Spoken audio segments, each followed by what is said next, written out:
Here we go. Our first encounter with magic was the use of the spell Ignaze a few nights ago. A spell like this, there are the Shades, was nothing more than a flame spewed from a machine being used by the Shades. Then that means Demir. Oi, what are you talking about before? A spell that makes the caster disappear. Don't ignore me! No doubt about it. It must have been this robe. You just hear a gunshot in the distance from a sniper.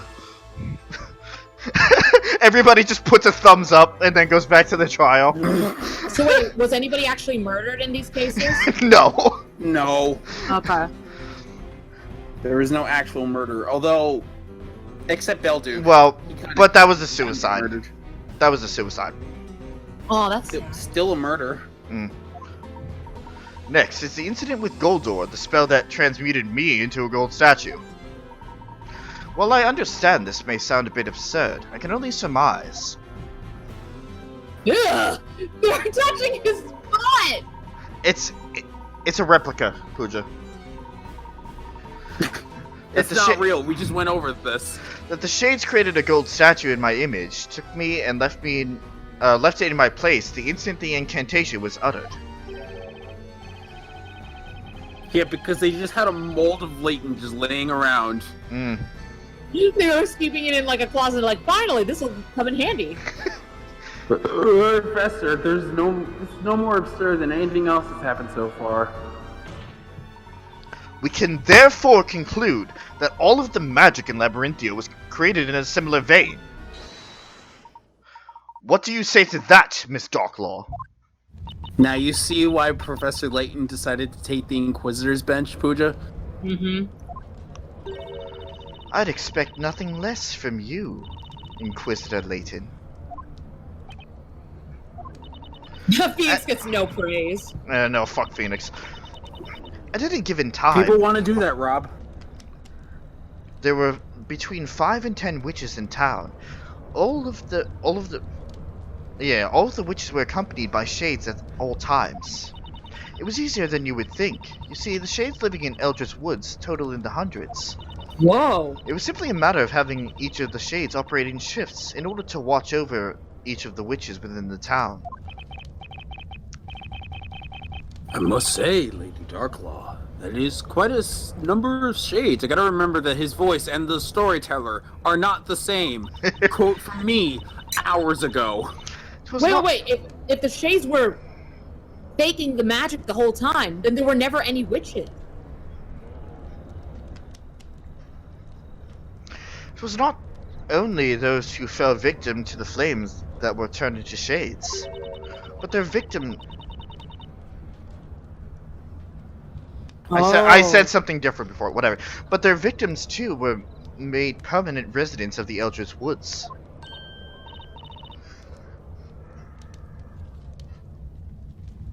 Then...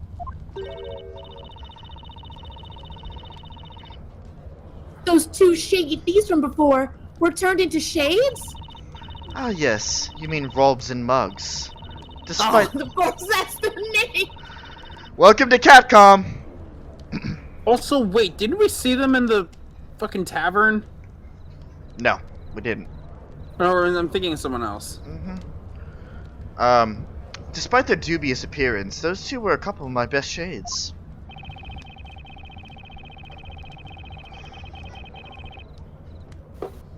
Shady thieves turned to shades. This stuff writes itself. Cannot believe what I have heard. So they're basically they're basically going around making fake magic to create more Shades to make fake magic. Like, it's a never-ending cycle. But why? Well, That's the question, isn't it? yeah.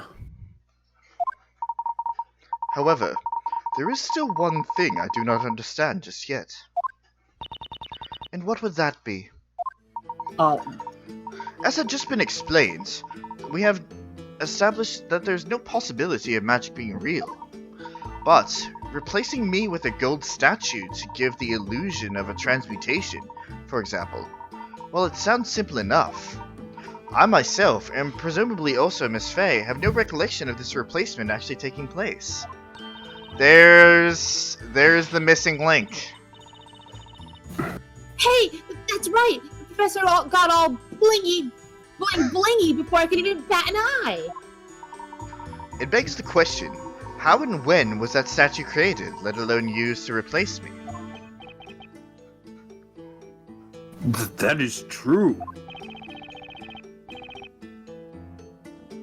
Same goes for Godor. It's supposed to create a portal between two green-colored walls.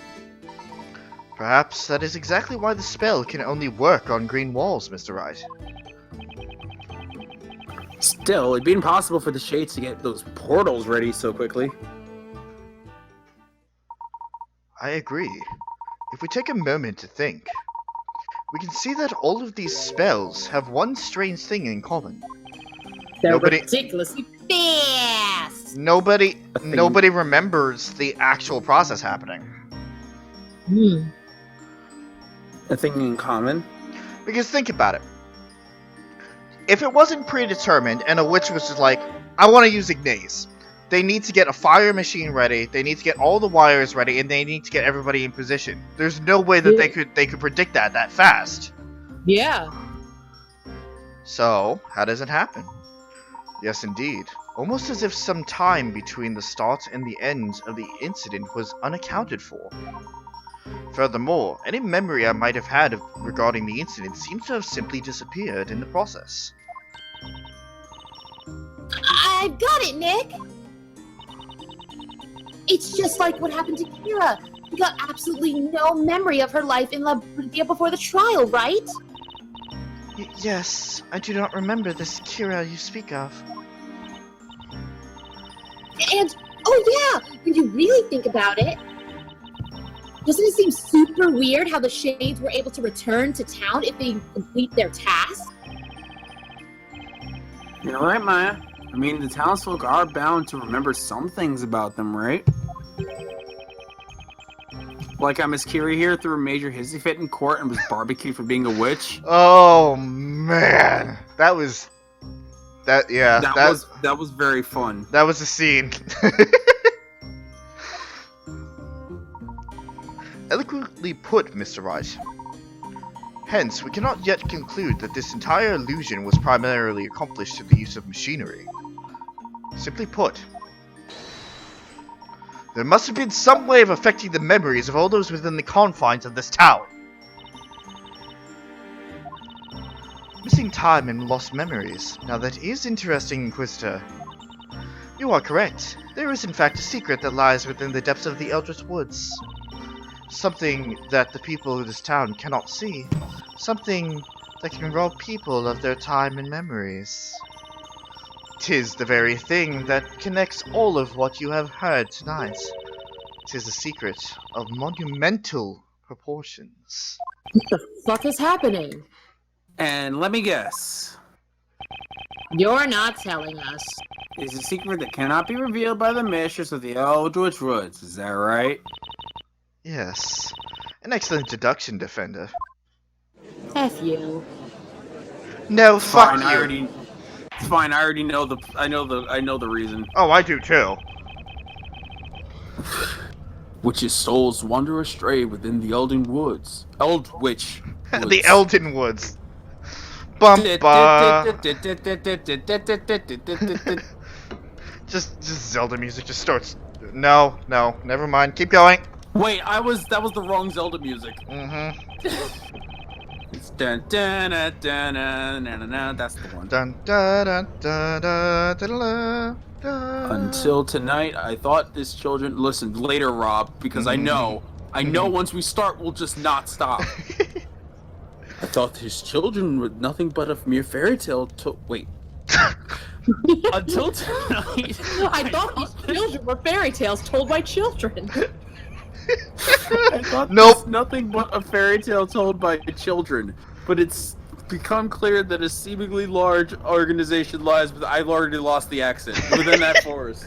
That's not how you spell organization. Oh, what? Organization. Fucking British. The Witch's Court is the border between this world and the outer world and the other world. Close enough. Then that means In this world. This world! Ah! You're Labyrinthia's High Inquisitor, while also being the Mistress of the Shades in the other world. Otherwise known as the Great Witch. May I intervene for just a moment, Mr. Wright? I mean, nothing has stopped you from doing so far. It's almost like I know more than you. Sure. In all honesty, there is still something that sticks out as a little odd. Particularly in Miss Darklaw's previous testimony. Did you say the previous testimony? I already pushed that out of my head. There was one vital truth that we managed to take away from that testimony. Mm-hmm. You mean that magic does not truly exist in Labyrinthia? Indeed, quite the vital, albeit shocking truth. However, there is one more truth hidden within that same testimony.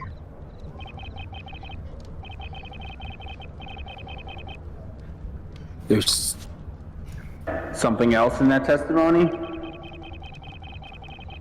I must have checked the court record more times than I could count, but I didn't find a single other contradiction.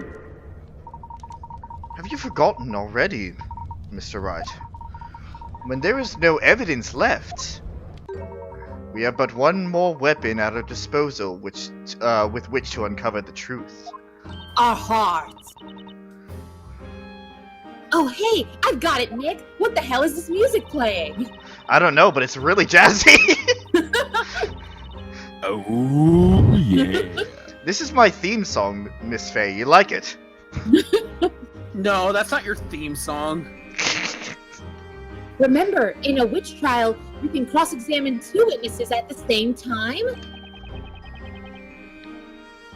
Hey, that's right. I completely forgot. Haven't we been doing that? So this is a new mechanic that was introduced in this game as well. When there's no evidence in the testimony, they turn to taking one statement from one witness and matching it up with another statement. And if those two don't match up, that's a contradiction in itself.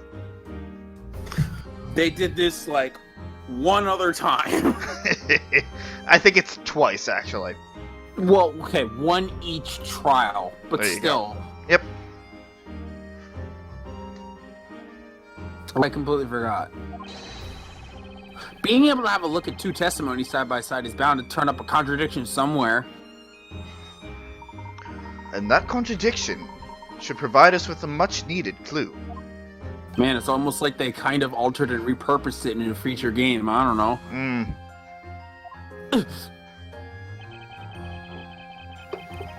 I'm not entirely sure where the professor is going with this, but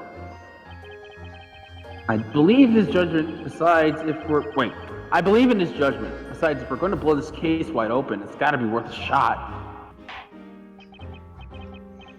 Very well. We will now take a closer look at Lady Darklaw's previous testimony. This is it. Miss Darklaw's previous testimony. There is a glaring contradiction between this piece of testimony and the others. Ready yourself, Mr. Wright. Okay. This one's gonna get split up too. Yeah, it is. Alrighty. So Shades live outside the realm. Those who dwell. To them, I'm known as the Great Witch.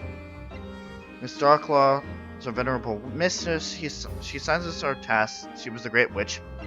I'm not a witch. Nor I'm a wandering spirit. There's but one true purpose for the shades that dwell within the Eldritch Woods. Shades live outside the realm of those who dwell within Labyrinthia. To them, she is known as the Great Witch. She was the Great Witch? To them, I am known as the Great Witch. And she was the Great Witch.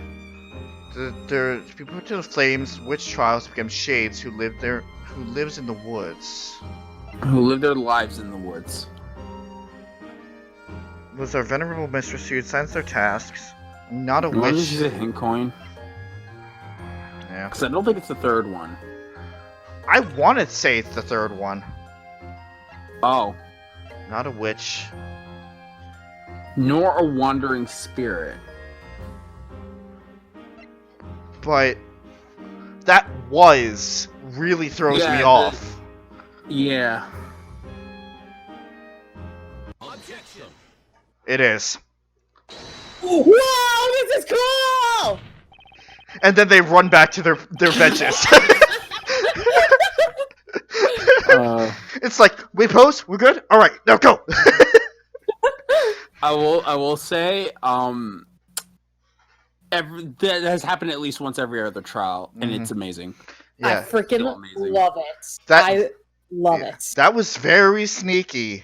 That just putting was.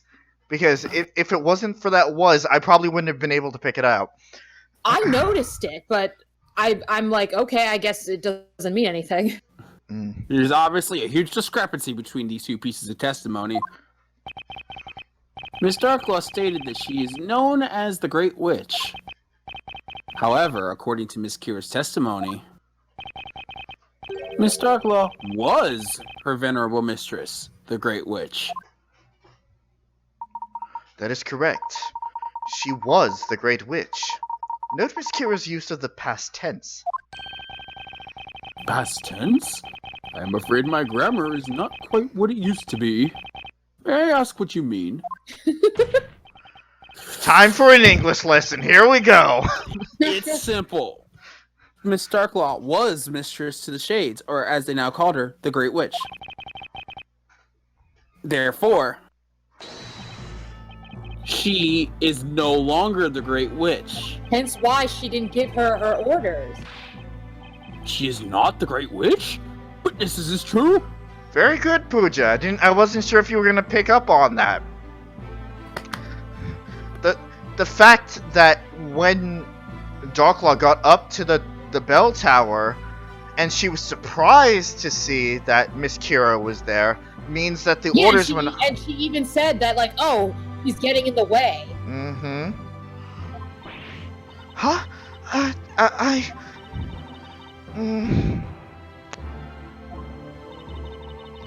It is as you have heard, milord.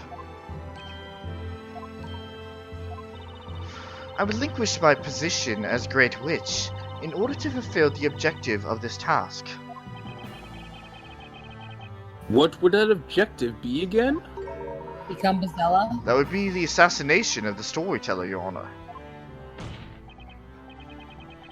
Witness, at the beginning of this trial you stated that you came to the town in order to complete your task, didn't you?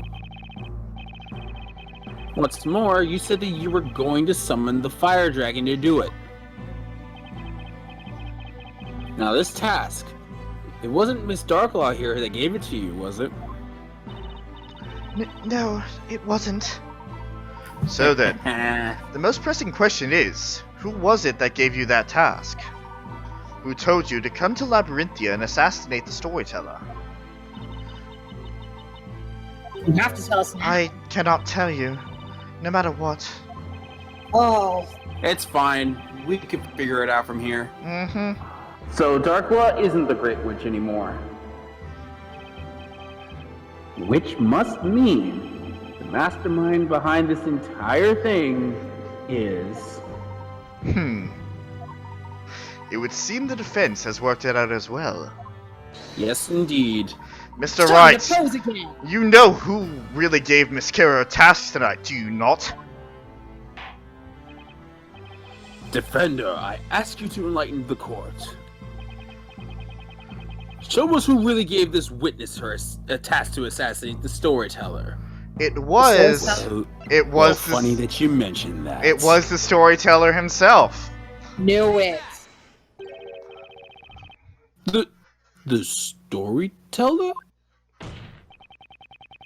We're talking about someone with the authority and power to replicate the Great Witch. Someone who calls the shots. So that explains it. He's been the one creating shades and making his stories come true this whole time. No. Darklaw was still responsible for the shades. Remember, he was the one who gave the command to Kira to assassinate the storyteller. That was the only thing that was out of her jurisdiction, was the order to assassinate the storyteller. Otherwise, Darklaw has been calling the shots the entire time. Okay, sorry. Don't apologize. I mean, you've never been a part of this, so like, you're still figuring things out along the way as an audience member who has never played this game before would do. Mm-hmm. So you're doing a good thing. I can't think of anyone else that meets those criteria except for the storyteller himself. Preposterous! Then that would mean... Exactly, Your Honor. Ugh. Oh, where did my British go? Exactly, Your Honor. It means that the storyteller gave this final task to Kira himself. He was, in short, responsible for his own assassination. Whoa!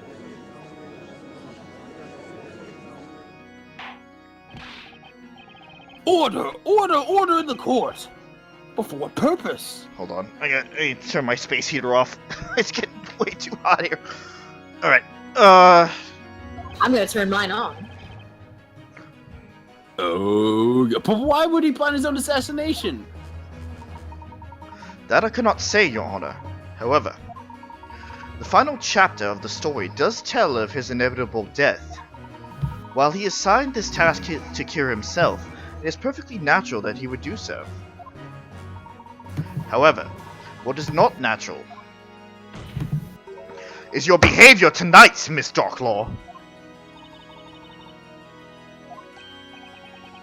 Bitch, I'm calling you out!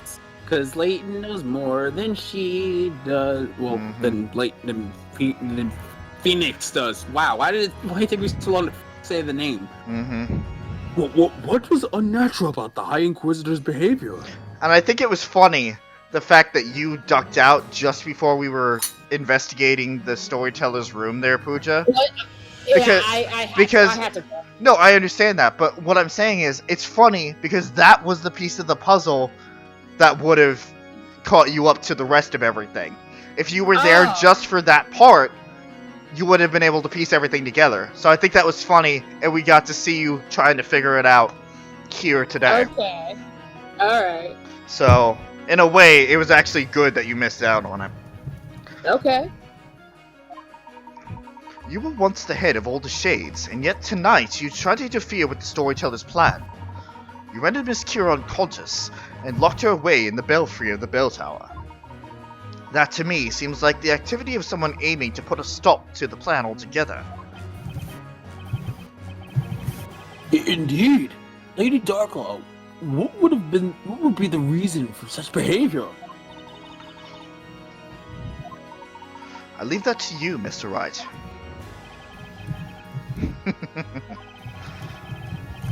Based off what we've seen in this trial, the defense believes Ms. Darklaw's reason for covering up her actions tonight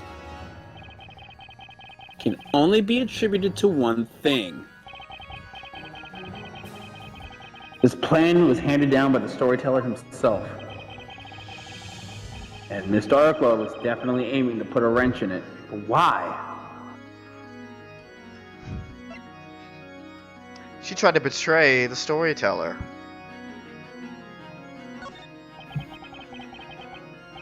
There's one possible reason I can think of as to why Miss Darklaw had to hide her actions tonight. She was aiming to betray the storyteller. By framing his daughter, guessing. But betray the storyteller? I agree, Mr. Wright. The storyteller used the Great Witch Bezella to take his own life. Instructions to carry out the plan were given to Miss Kira. However, Miss Darklaw planned to intervene and change the scenario at the very last minute. She planned to do so by changing the identity of the Great Witch from Miss Kira to Miss Cantabella. Thus bringing us to our current situation. Miss Cantabella on trial for the murder of her father at the hands of Bezella. You, Miss Darklaw, seem to harbor a rather strong hatred for the storyteller, if I'm not mistaken.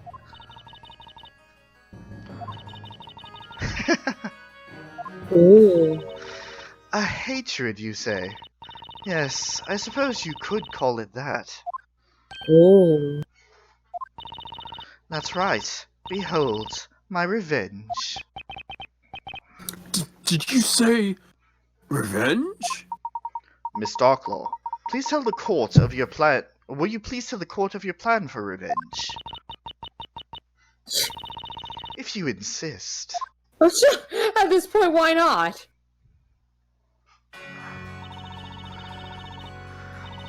The High Inquisitor, and also the Great Witch. Long have I donned those two masks, one as Labyrinthia's protector, the other its harbinger of destruction. In other words, I was merely meant to serve him. And yet, he sought to selflessly pen the ending of the story under his own terms. He did not care enough about me, or any of the townspeople to allow us the dignity of deciding our own fate. Oh, so she does care about the townspeople. Oh, absolutely. Indeed, what we witnessed tonight was the cowardly act of a man looking for an easy way to end that which he could not properly finish. He cared not for no one but himself, hence this sudden sham of an ending. And for that, I will never forgive him. What do you mean by sham of an ending? The Great Witch Bezella is to summon a dragon of fire and end the life of the creator. She will then be put on trial and judged, thus heralding a period of peace and prosperity for all of Labyrinthia. Such is the ending written for the town and its people. It is not an ending I oppose in principle. I would not wish a happy ending for their own people. However, the problem lies in Bezella's identity. Bezella's identity? As you know, he assigned the role of the Great Witch to this girl beside me. But you're saying that was a falsehood. Is that correct? I knew Bezella's true identity. It is not something I could ever forget. That is why I went to the bell tower, and is why I took the accused there. I did it to ensure the true witch foretold in the story was given judgment she was due. The true witch? You don't mean... Yes! I speak of none other than Aspella Cantabella!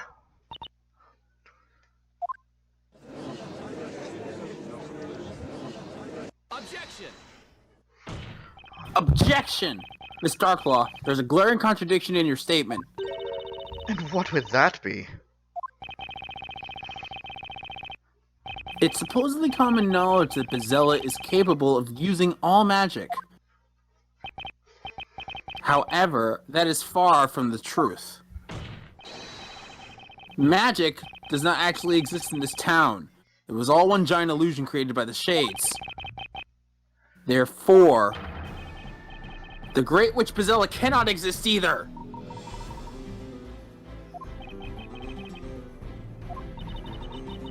Are we sure? Everyone doesn't seem convinced of this. You fool. Defender, you really don't have a clue, do you?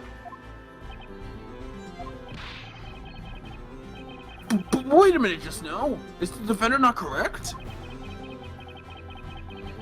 If magic does not exist, then it goes without saying that witches do not exist either. Well... That's not necessarily true. And that would include the Great Witch, would it not? You're forgetting the thing that started this all in the first place. Mm-hmm. The fire that burned the entire town. There is no denying that it existed. There are still remnants of it in the town to this day.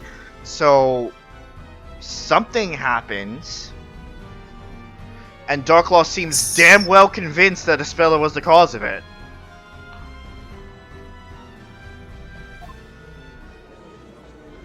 That's right! They've been lying to us this whole time!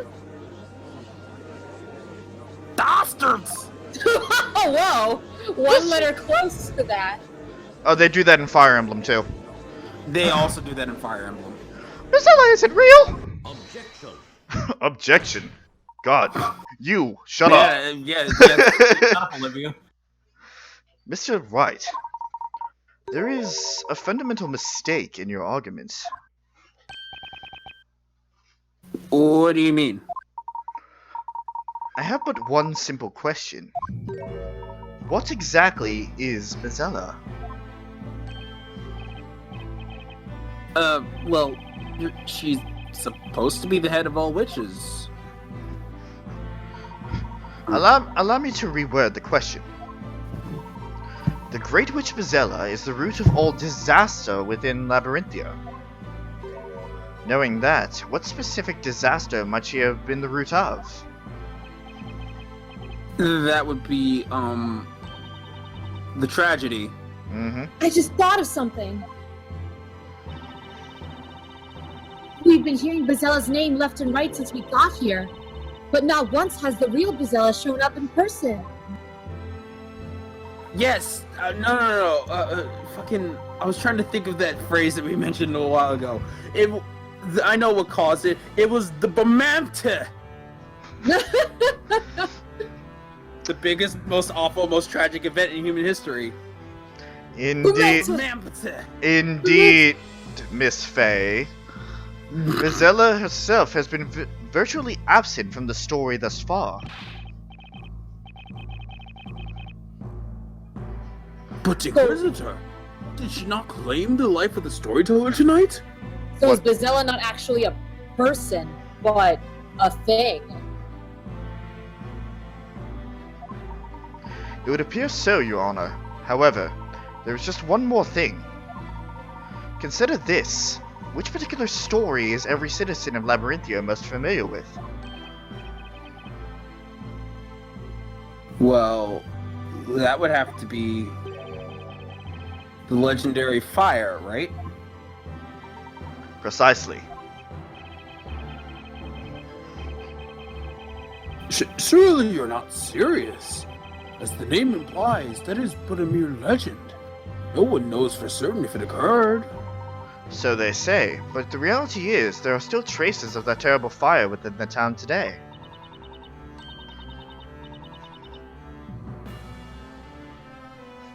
The professor's right. We've seen some of it up close and personal. The marks outside of the library, for example.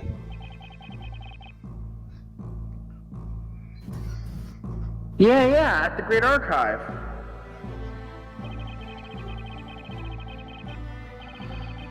You are indeed correct, Inquisitor. Littered around through the town. Wait, what? Oh, right, yeah, no, wait, you didn't speak before. Littered throughout the town are burnt remnants of a fire most fierce. However, no one can say for certain what transpired back then. You see, not a soul saw what actually happened. Outside of one. Mm-hmm. Let me see if I have this straight. There's an entire town full of people and no one saw what happened? Correct. Except for one particular person. What? There is one person who saw everything. I am speaking, of course, of the one responsible for the fire itself, the Great Witch Bezella.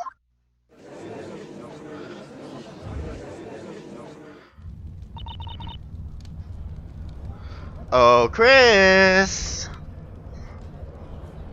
Yes. Oh, I thought she was in the days. Fuck. No, I don't think she'd be in the days right now.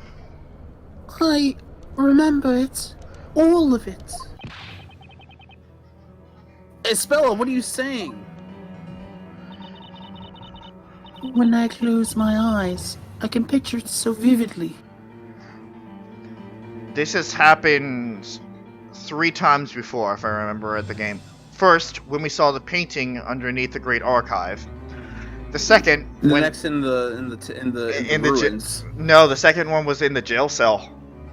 Oh right, yeah. And the third was when we found the chamber for the Bell of Ruin.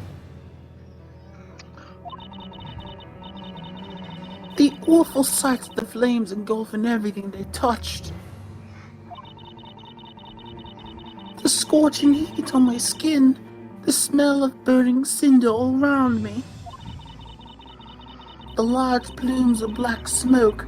The warm tears streaming down my face. I remember it all. What you are recalling now is the moment the Great Witch Bezella destroyed our town. Well, it appears my role here is finished. As for the rest, I leave it in your capable hands, Inquisitor. She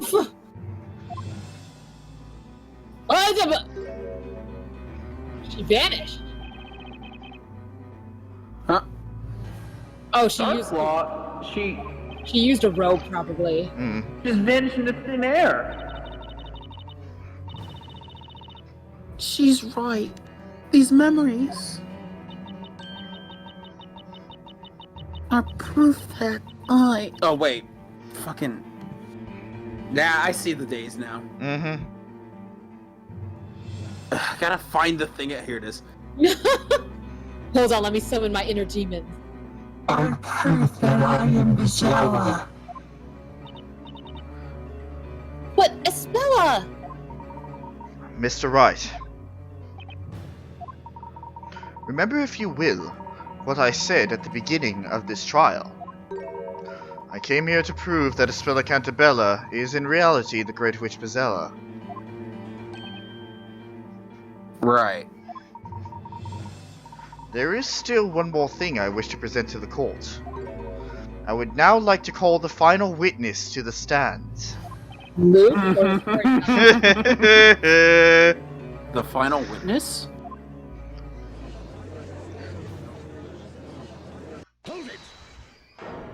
Oh no. Yeah! Ah, it would appear he has arrived. Aww. Ladies and gentlemen of the court, I give you this trial's final witness, the storyteller.